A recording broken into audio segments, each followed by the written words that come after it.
May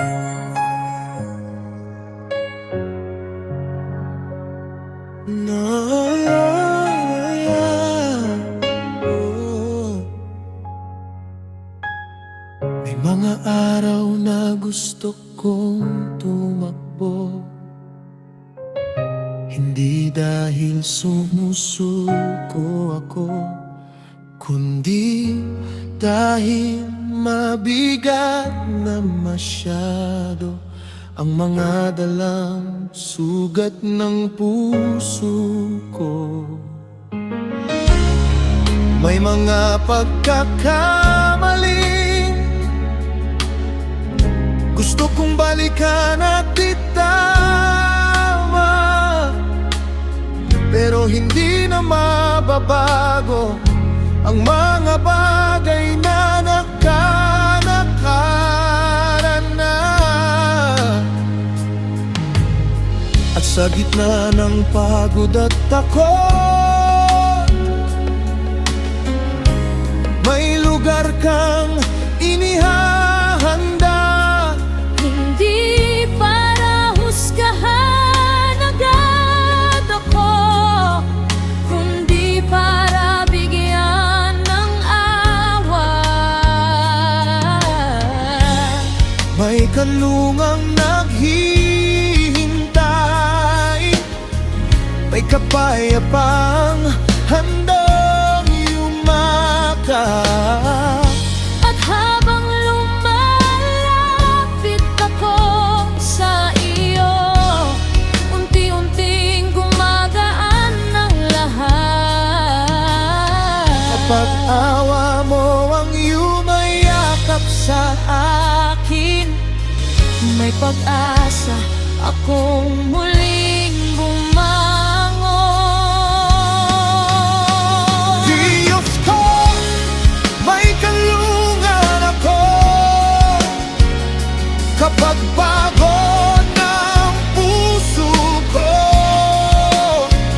Sa bawat luha at pagsisisi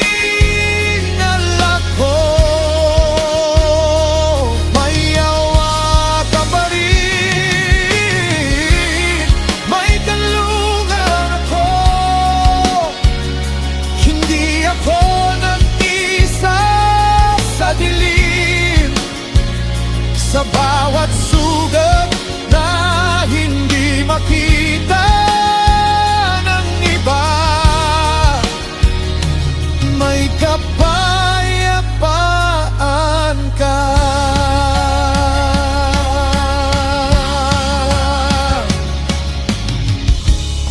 Hindi ako tinukoy ng mga pagkakamali ko, at hindi rin natapos ang kwento ko sa pinakamadilim kong kabanata. Dahil may bagong umaga pagkatapos ng mahabang gabi, at may bagong pag-asa para sa pusong naghahanap ng liwanag. Kapag grace mo ang humahawak sa akin, mas lumalakas ang loob ko.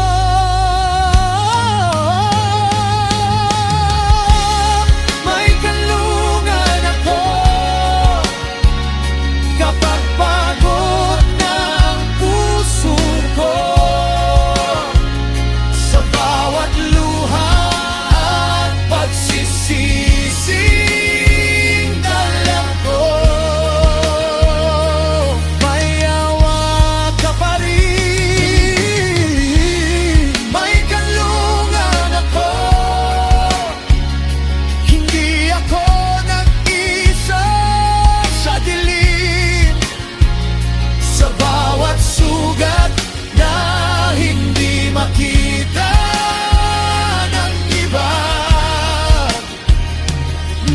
kapayapaan na.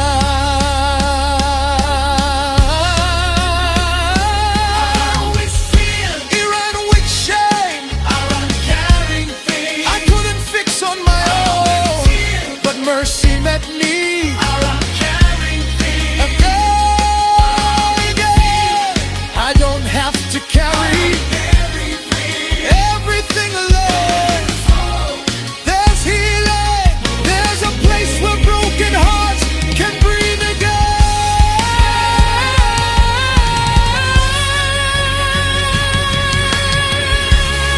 May kalungan ako. May kalungan ako. Puso ko. Sa bawat luha at pagsisising dala ko. May awa ka pa rin. May kalungan ako. May kalungan ako. Isa sa dilim. Sa bawat sugat na hindi makita ng iba. May kapayapaan na. Kapag may awa,